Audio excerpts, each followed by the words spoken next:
Tiger इतना dignified animal है, हम लोग का नेशनल एनिमल है, इंडिया का नेशनल एनिमल। ये बच्चे लोग बैठ के ये वो नहीं, ये तो हमको बहुत खराब लगता है। बाघ जो है वो चिड़िया खाने के बाघ से भी खराब है। टाइगर कंजर्वेशन से रिलेटेड नहीं है, ये नुमाइश है। टाइगर को एक तमाशा बना के प्रस्तुत करते हैं जो शायद जंगल के राजा के लिए उचित नहीं है। नमस्कार, मैं प्रमोद कुमार। लगातार बाघों की घटती संख्या भारत के लिए सबसे बड़ी चिंता का विषय है। आज 2011 की गणना के अनुसार भारत में 2010 के मुकाबले बाघों की संख्या में बढ़ोतरी हुई है। आज बाघों की संख्या भारत में 1706 पहुंच गई है, जबकि 2010 की गणना के अनुसार भारत में बाघों की संख्या 1411 थी और पूरे विश्व में मात्र 3200 बाघ ही बचे रहे थे।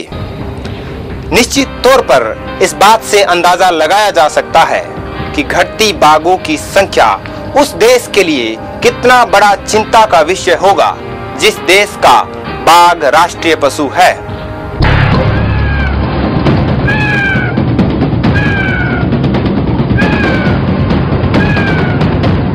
सर्वाइवल ऑफ द फिटेस्ट, यानी वजूद उसी का बचेगा जो ताकतवर होगा। जब तक कुदरत का ये कानून लागू रहा, बाघ बचते रहे। बाद में इंसान के एक कारनामे ने अपना काला कानून बनाया। बंदूक ने डरपोक इंसान को शेरदिल बना दिया।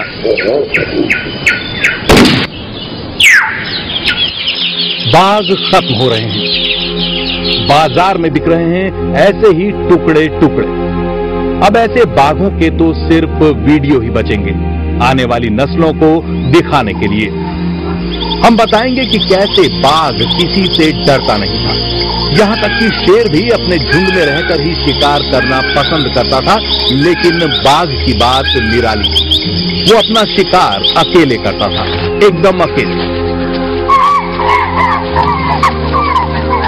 फिर वो धीरे धीरे इतना अकेला पड़ गया कि गले में कुत्तों जैसी चेन आ गई, भले वो वजन में भारी भरकम जरूर रही। टाइगर की ऐसी नुमाइश करने वाली ये जगह टाइगर टेंपल कही जाती है, जिसके कैंपस में बाघ की वो हर दुर्गति होती है जो बेइज्जती से शुरू होकर अमानवीयता और क्रूरता की आखिरी सीमा तक पहुंचती है।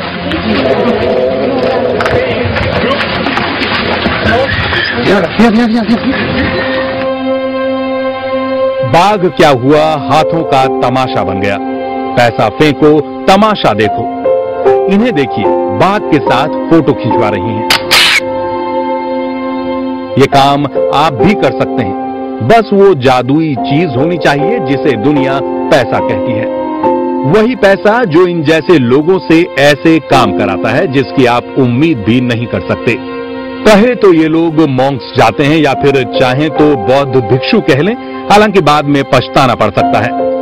यहां बाघ के पालने और उसका तमाशा दिखाने के नाम पर उनकी खरीद फरोख्त तक होती है। लेकिन थाईलैंड सरकार इसे बाघों के मंदिर के तौर पर प्रोजेक्ट करती है। टाइगर टेंपल यहां का टूरिस्ट हॉटस्पॉट है, जहां हर साल हजारों मील दूर से टूरिस्ट बड़े अरमान से आते हैं बाघों के साथ फोटो खिंचवाने। वो बाघ जो है वो चिड़िया खाने के बाघ से भी खराब हालत में स्थिति में। क्रूएल्टी तो साफ होती है। वो अगर किसी तरह की माने बात नहीं सुनता है या उनके आदेशों का पालन नहीं करता है तो ऐसे हालत में उनकी पिटाई थोड़ी होती है। बहुत खराब लगता है, डिस्कस्टिंग है। टाइगर ऐसे नहीं आए, एक टाइगर इतना डिग्निफाइड एनिमल है, इसी से हम लोग का नेशनल एनिमल है। सो इंडिया का नेशनल एनिमल, ये बच्चे लोग बैठ के ये वो नहीं, ये तो हमको बहुत खराब लगता है। हम वीडियो देखा है और हमारा ख्याल से वो लोग सेडेटिव टाइप ड्रग्स वो टाइगर को दे दिया, नहीं तो ऐसे हाथ नहीं लगा सकता, नहीं बैठ सकता है। 20वीं सदी में भारत के पास कुल 4400 बाघ थे। 21वीं सदी आते आते भारत के पास मात्र 1411 बाघ ही रह गए। यानी इतने बाघ कहां गए? ये हमारे लिए, पूरे विश्व के लिए सबसे बड़ा सवाल है कि आखिरकार बाघों की संख्या घटने के पीछे किसका हाथ है। सरकारी आंकड़ों के मुताबिक 20वीं सदी की शुरुआत में भारत में 40,000 बाघ थे। 100 साल बाद बचे हैं सिर्फ 1,411। लेकिन सबसे बड़ी मुश्किल यह है कि तेजी से नीचे गिरता ये ग्राफ थमता नहीं दिख रहा, कम से कम तब तक जब तक चीन से डिमांड जारी है। 2001-2002 में देश में कुल 3,642 बाघ थे, लेकिन 2007-2008 में ये संख्या घटकर 1,411 रह गई। बाघ बचाने के लिए हमको अंतर्राष्ट्रीय मीटिंग में और बड़ी बड़ी जगहों में जाके भाषण देके एक दूसरे से बात करने से बाघ नहीं बचेगा। हमें कार्य करना है उन जंगलों में, उन टाइगर रिजर्व में जहां बाघ रहता है। हर एक हमारे जो टाइगर रिजर्व हैं, जितनी संख्या पैदल चलने वालों की, गश्त लगाने वालों की, स्टाफ की होनी चाहिए, वो पोस्ट खाली पड़ी है। फरवरी में मणिपुर के चंदेल जिले में 2 बाघों की खोपड़ी और 16 किलो बाघों की हड्डियों का एक बड़ा जखीरा तस्करों से जब्त किया गया। फिर इसी साल जून में एक बाघ की खोपड़ी और उसकी हड्डियां गुवाहाटी से बरामद हुई, जिनकी कीमत 1 करोड़ से ज्यादा आंकी गई। तस्कर इसे मणिपुर के जरिए म्यांमार और फिर चीन ले जाने की फिराक में थे। ये घटनाएं बताती हैं कि उत्तर पूर्वी राज्यों में तस्करों ने अपने नेटवर्क को कितना मजबूत बना लिया है। Poachers have a very, very strong network. They are monitoring mainly the officers, where they are going, at what time they are going out, whether they are going home, whether they are going to their headquarters. All these things they monitor. The bureaucrat can make a difference. A good senior officer in a district can make a difference. A park director who's excellent knows what to do, can make a huge difference. But where are they? Why are they so few and far between? We are all waiting.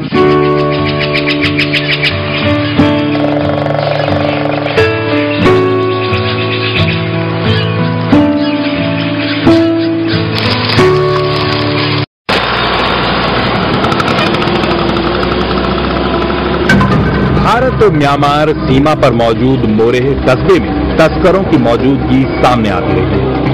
यहाँ बाघों के अंग Myanmar के बाजार तक पहुँचते हैं, जहाँ बाघ की 10 ग्राम हड्डी की कीमत अंडरग्राउंड बाजारों में $200 यानी करीब 9,000 रुपए तक होती है।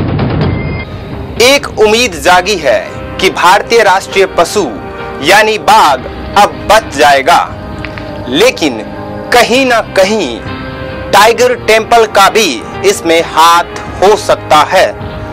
टाइगर के बर्ताव को लेकर टाइगर टेंपल पर बहुत से सवाल उठते रहे हैं। ऐसे में 2007 की केयर ऑफ वाइल्ड की रिपोर्ट के अनुसार चीन सबसे बड़ा देश था बाघों की ब्रीडिंग करने में। यानी बाघों की ब्रीडिंग की जा रही है, उनकी संख्याएं लगातार घटाई जा रही है, जो हमारे लिए नहीं पूरे विश्व के लिए चिंता का विषय है। रिपोर्ट में यह दावा किया गया कि टाइगर टेंपल से 2005 से 2007 के बीच 7 बाघ लापता हो गए और उनकी जगह न जाने कहां से 5 नए बाघ हाजिर हो गए। पता चला कि टेंपल और लाओस के एक टाइगर फार्म के बीच लेन देन का चक्कर है। तार ऐसे जुड़े कि टाइगर टेंपल में रखे गए बाघ जब बूढ़े हुए तो उन्हें लाओस के टाइगर फार्म मालिकों ने खरीद लिया और बदले में दिए यंग कप्स यानी बाघ के बच्चे, जो बड़े होकर लोगों के साथ फोटो खिंचवाने के काम आते हैं। वो रिपोर्ट जो लिखा है उसमें लिखा है वो लोग ट्रेड भी कर रहा है, तब वो लोग कुछ इलीगल ट्रेड कर रहा है, जरूर बंद होनी चाहिए। लेकिन यहां आने वाले पर्यटकों की सुरक्षा की गारंटी सिर्फ वो यातनाएं देती हैं जो बाघों के ऊपर गुजर रही हैं। हैरानी की बात यह है कि ये काम उन बौद्ध भिक्षुओं का है जिनके बोधिसत्व ने बाघिन की जिंदगी बचाने के लिए अपना शरीर त्यागा था। बाघों की इन जंजीरों की झनकार थाईलैंड सरकार तक नहीं पहुंचती। खुलासे अपनी जगह हैं और खुलेआम चल रहा ये खेल अपनी जगह है, किसी को कोई फर्क नहीं पड़ता। टाइगर कंजर्वेशन से रिलेटेड नहीं है, ये नुमाइश है और बौद्ध धर्म के खिलाफ भी है। बड़े दुख की बात है कि बुद्ध धर्म के जो मंक हैं इसी को चला रहे हैं और उससे पैसा कमा रहे हैं, ये भी बुद्ध धर्म के खिलाफ है।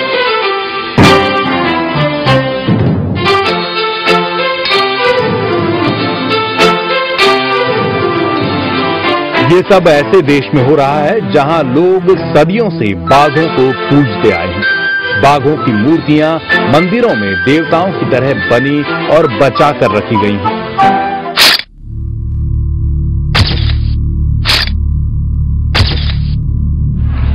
पहले पूजा होती थी, अब पाप होता है। ये पूरा इलाका अब बाघों की तस्करी का एक बड़ा अड्डा बन चुका है। दुनिया में जानवरों की तस्करी पर निगाह रखने वाली संस्था ट्रैफिक इंटरनेशनल ने पहली बार ये बताया है कि चीन म्यांमार सीमा पर बसे शहर मोंगला और म्यांमार थाईलैंड सीमा से सटे ताची लेक किस तरह बाघों की खाल और उनके जिस्म के अलग अलग हिस्सों की बाकायदा मंडियां सजती हैं। ये पहली बार है जब इतने स्पष्ट प्रमाणों के साथ म्यांमार में जो अवैध टाइगर ट्रेड हो रहा है वो सामने लाया गया है और बहुत स्पष्ट प्रमाण आए इसमें कि भारत से भी बहुत सारे टाइगर प्रोडक्ट्स वहाँ पे उन क्षेत्रों में जाते हैं और बाजारों में उपलब्ध होते हैं। यहाँ जिन बाघों के अंग बिक रहे हैं उनमें से ज्यादातर भारत और म्यांमार के हैं। दरअसल भारत म्यांमार सीमा पर तस्करी आसान, खर्च और रिस्क दोनों ही बेहद कम। म्यांमार के लोकल मिलिशिया और अफसरों को घूस खिलाकर माल की सप्लाई आसान हो जाती है। लागत कम होगी तो मुनाफा अपने आप बढ़ेगा। अभी ये रूट ट्रेड बढ़ रहा है वो रूट से। इन साल में वो काफी लोग जाता रहता है, आता रहता है, इसी से बहुत इजी है ट्रेड के बॉर्डर क्रॉस करने के लिए। भारत म्यांमार सीमा से सटे इलाकों पर प्राइवेट मिलिशिया की पकड़ है, जहां म्यांमार सरकार की नहीं चलती। ऐसे में तस्करों की चांदी होती है।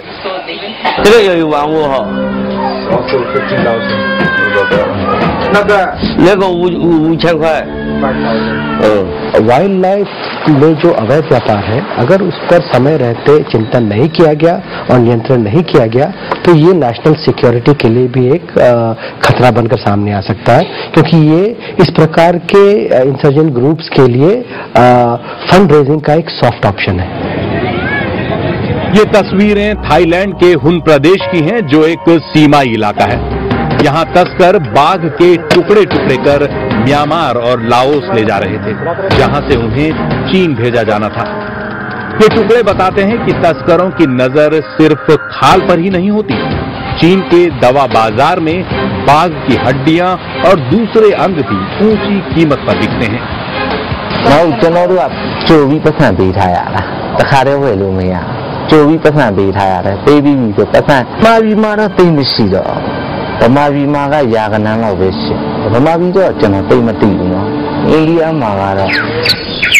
दुनिया में कम होते बाघ चीन के बाजार में उनकी कीमत ऊपर बढ़ा रहे हैं। ऐसे में तस्करों के लिए बाघों का शिकार भी और फायदेमंद होता जा रहा है।